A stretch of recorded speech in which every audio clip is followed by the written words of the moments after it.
"Sir, I'm going to need you to step away from the dock." That's what the officer said while my neighbor watched from her deck like she'd finally won something. The lake was glass. The morning light made everything look gentle, which was funny because there wasn't anything gentle about that moment. I had one hand on the cedar post my uncle installed 30 years ago and the other in my jacket pocket, touching the folded deed that changed everything. I didn't move. I didn't argue. I just let out a laugh I didn't plan. The kind of laugh that slips out when the whole picture finally comes into focus and the punchline lands in your lap. 30 seconds earlier, the neighbor had been yelling across the water that I was trespassing on their reserve and violating their rules and their shoreline plan. She waved a printout like a badge. Now she had the police here, and she expected me to be the guy in trouble. What she didn't know, what none of them knew, was that that folded piece of paper in my pocket didn't only cover this strip of dirt and trees and the little dock with the creaky boards. It covered the springs up the hill, the springs that fed the whole lake, their boat lifts, their postcard views, the very water slapping quietly at my boots. If HOA power trips getting wrecked by receipts is your kind of story, smash like, hit subscribe, and tap the bell. Because what happened next took a quiet inheritance and turned it into a full-on community wake-up call. My name is Caleb Morgan. I'm 48. I wired houses and barns for 20 years in Montana, then went out on my own as a small contractor. Last winter almost swallowed me whole. I lost my dad in January, and grief has a way of making a big house feel hollow. In spring, my cousin called about a strange estate auction out by Cedar Hollow Lake, a place I knew from a couple of summers when I was a kid. "There's an old cabin on the far side," he said. "Looks rough on the outside, but the bones are good." Has some kind of reserve attached, I told myself I'd drive out for the scenery and come back with nothing. I didn't come back with nothing. The cabin sat on 3 acres that smelled like rain even when it wasn't raining. Tall pines, a dock that complained when you stepped on it, like an old friend with bad knees. A shoreline that wasn't picture perfect, and that's why I liked it.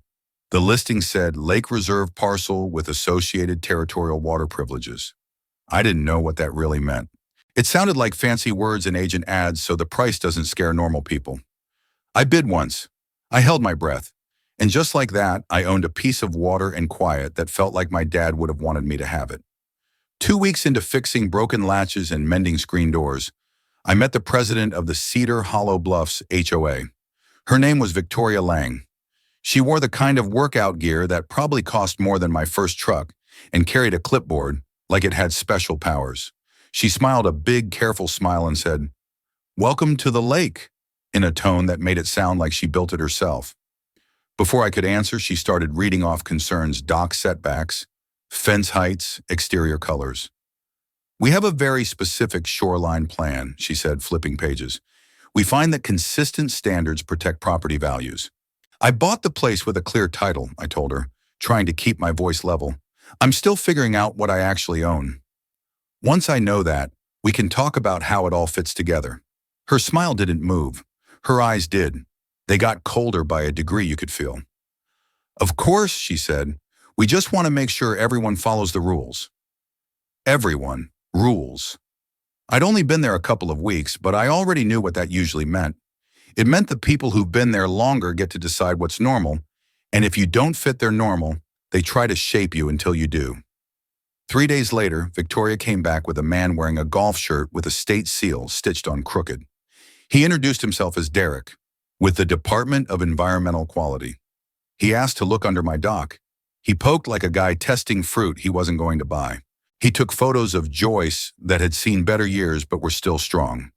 He leaned over the water and asked me like he was casual about it, "How deep is it just off your shore? Any plans to, extract?" "Extract what?" I asked. "Water," he said, like he'd practiced saying that word in a mirror. Something about the whole visit didn't sit right. His state truck was actually a white pickup with a fancy Mountain Design Interiors logo on the door.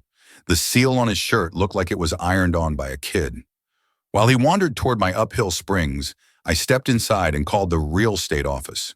I put the phone on speaker just in time to hear the woman say, "We don't have anyone scheduled out there, and we don't have an inspector named Derek." I walked back out and said it loud enough for the birds to hear. Derek set his clipboard down like it had burned him, then ran to his interior design truck and left a trench in my gravel. Victoria's mouth didn't twitch. "Private standards supersede state bureaucracy," she said. Then she turned and marched up the hill like she'd just won a point. That night, I sat at the kitchen table with the deed. The words "territorial water privileges" looked different in the lamplight. I called a local water rights lawyer, a woman named Samara Pike, whose office had a waiting room full of people in muddy boots. I asked her to tell me whether I'd bought a headache. She read for a long stretch without speaking. When she finally did, she said, "You didn't buy a headache. You bought the source." I just stared at her. "Your deed carries territorial spring rights that were recorded before Montana was a state," she said, tapping the paper with her pen. "Those springs feed Cedar Hollow Lake. The developers who built the HOA around that water, they secured view easements, lot lines, common area access, all that. But it looks like they never properly secured the springs themselves. If these papers are right, those rights stayed with your parcel, unless somebody signed them away, which I don't see." Something in my chest moved. Not fear exactly. Not excitement either. It was the feeling you get when you realize the game you thought you were playing was actually a different game the whole time. The next morning, a guy named Walt, 60, sun-leathered, part-time surveyor, and full-time fishing guide, knocked with a battered tube of maps under his arm.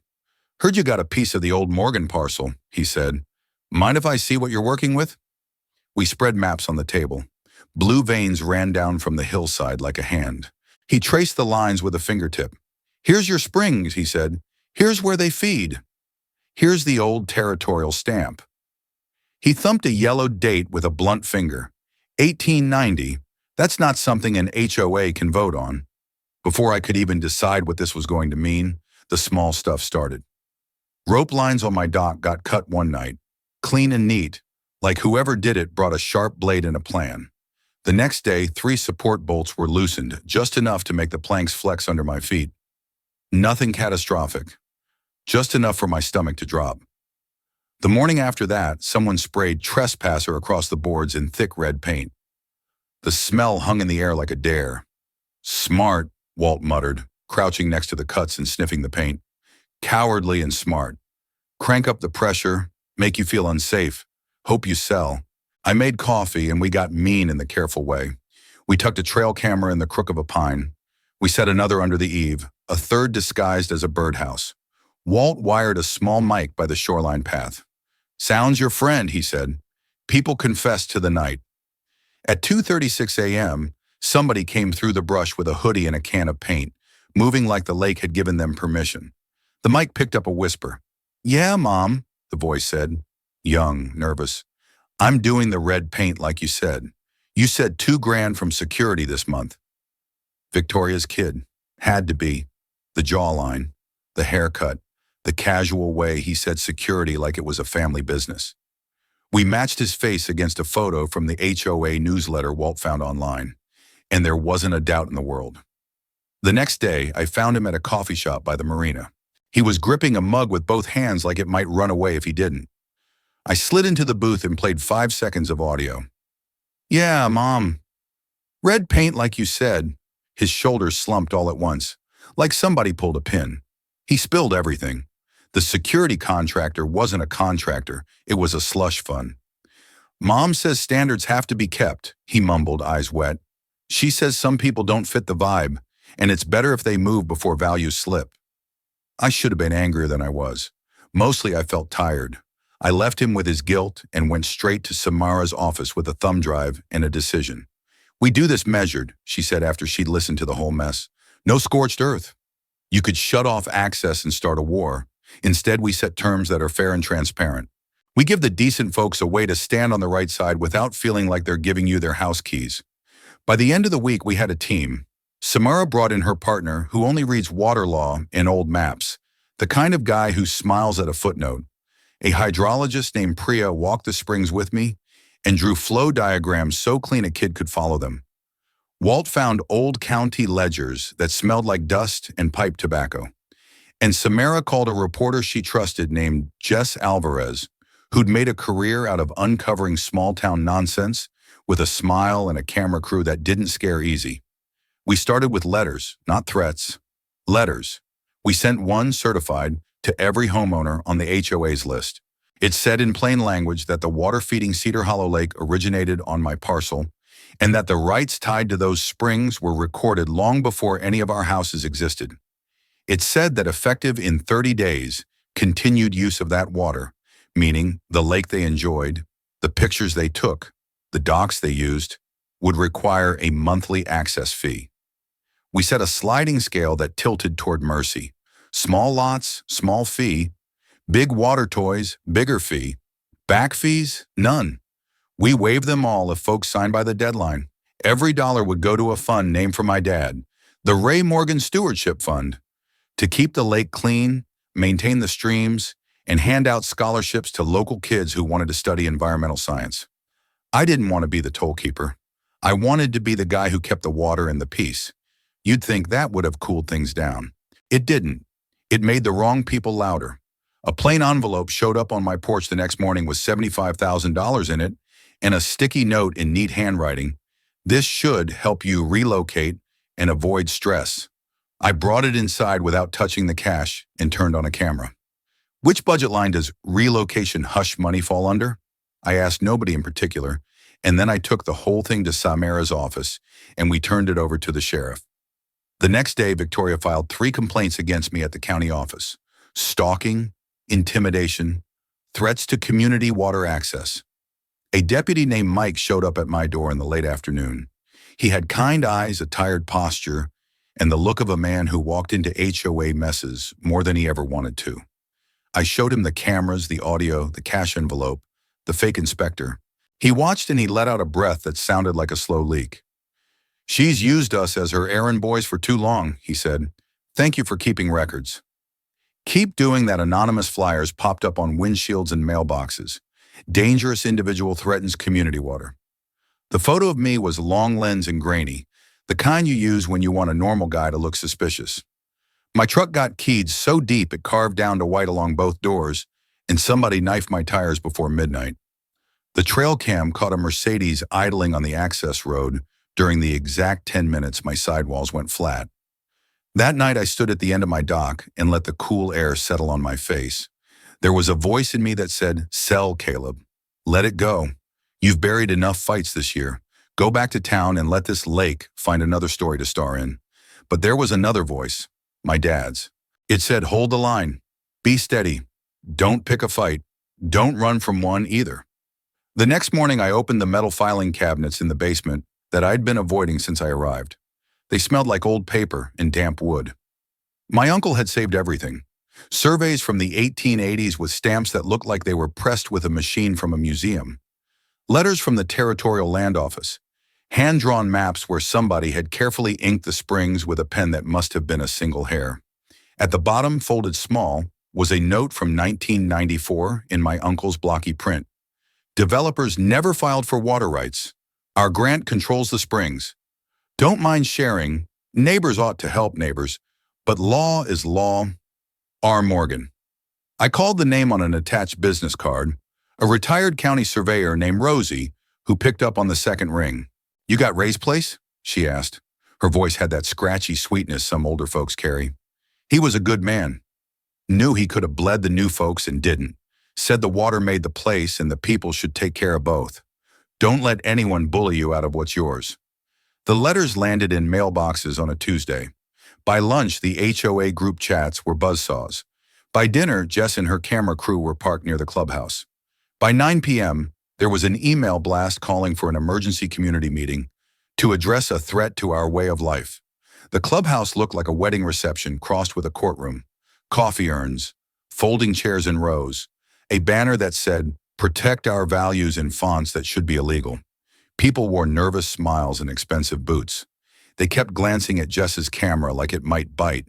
Victoria took the front table and started with tremors in her voice and words like families, safety, and outsider, which is a word that does a lot of quiet work when people don't want to say what they're thinking. She called up 3 neighbors who told stories about me showing up at their docks at midnight and threatening to drain the lake. Meanwhile, I was at home during one of those supposed threats, FaceTiming with my sister while I fixed a cabinet hinge. It would have been funny if it wasn't so serious. When they finally handed me the mic, the room had that electric hush that says everyone is sure they already know where this is going. I carried my uncle's leather portfolio to the front and unfolded the 1890 grant onto the projector.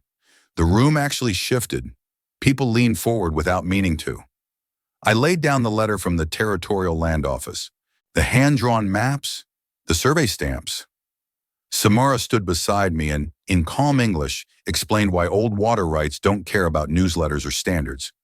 "Mr. Morgan," she said, "has offered a cooperative agreement with no back fees.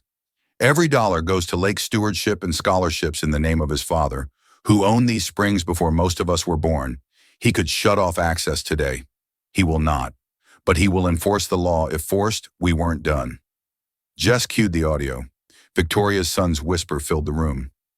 "Yeah, Mom, red paint like you said." The video followed. The night footage of the line cutting. The still shot of the Mercedes idling on the access road while my tires bled air. Then Jess played a short clip I hadn't heard yet. Victoria, her voice low and smooth, telling someone on the phone, "We'll move him with money or we'll move him with pressure. Either way, the board protects property values." A metal chair scraped the floor. Someone said Jesus under their breath. Deputy Mike stepped up from the back and read out charges that sounded like they should be said in a bigger room: filing false reports, embezzlement of HOA funds, conspiracy to vandalize. When he said the words out loud, they sounded heavy enough to make the banner over the coffee table sag.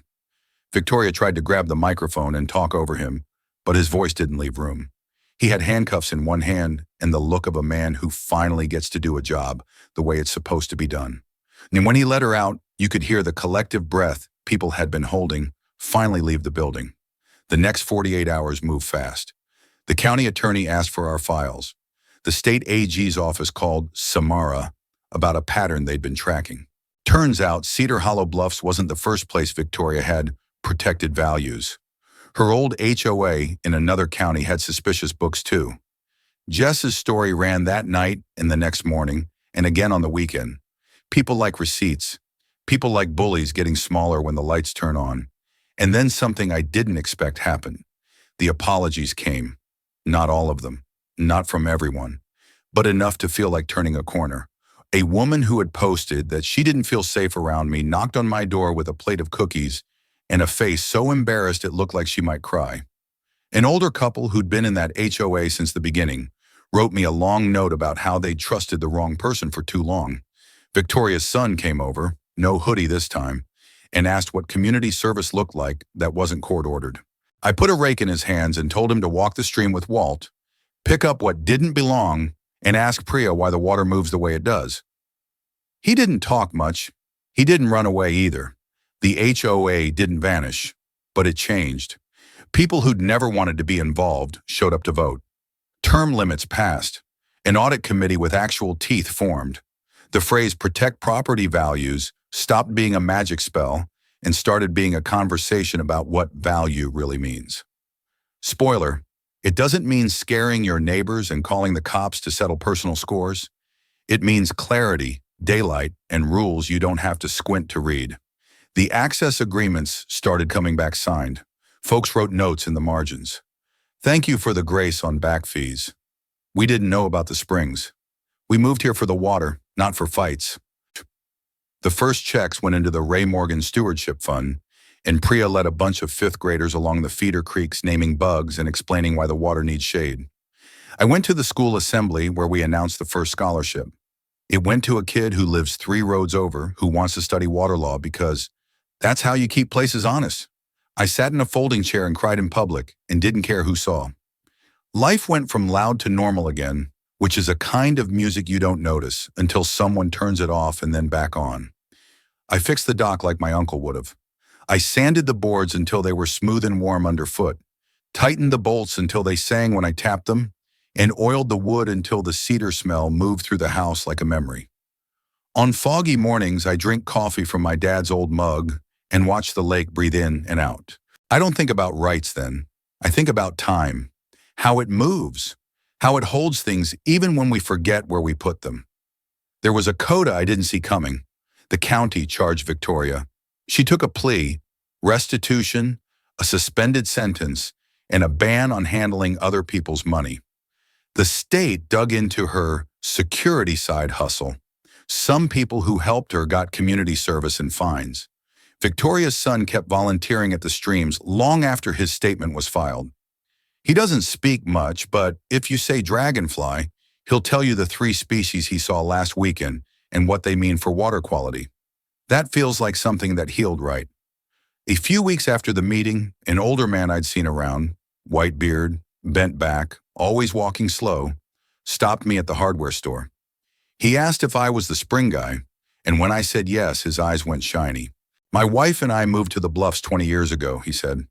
"We loved it, but it got mean. Those letters, those fines. We sold last year and moved to a townhouse across town. We lost a lot of money because we were scared. I just want to say I wish you'd been here sooner." He shook my hand too hard and walked away fast like he didn't trust his face not to crumple. I stood in an aisle with screws and rope and felt the weight of it in my chest. It's a rotten thing, knowing your quiet fight came after someone else already lost theirs. When people ask me what I learned, I tell them 2 things. First, keep receipts. Not because you want to hurt anyone, but because proof is kinder than shouting. It keeps you steady when your hands start to shake. Second, power isn't always the loudest person at the microphone. Sometimes it's a piece of paper that's older than everybody in the room. Sometimes it's a dock you rebuilt with your own hands. Sometimes it's a group of neighbors who stop whispering long enough to do the right thing in front of each other. I also learned that the line between outsider and neighbor is thin and weirdly fragile. It's drawn in how we park our trucks, how we say hello, how we write letters when we could knock on a door. It's drawn in who gets the benefit of the doubt when the first story starts spreading. My face looked like a headline on those flyers. Dangerous. Threat. People believed it because believing is easy when the person telling you is the one with the clipboard and the smile and the long emails with bullet points and capital letters. That belief can ruin a person quicker than a storm. It can also be broken in a minute by someone willing to say, "Play the tape." I'm not naive. Not everybody came around. Some folks signed the access agreement with a scowl. Some sold and moved to a different lake. A couple of people still look through me like I'm a weird reflection. But even they follow the new rules because the new rules are simple and they're the same for everyone.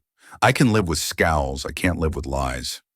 The day the first scholarship check went out, I walked up the hill to the springs alone.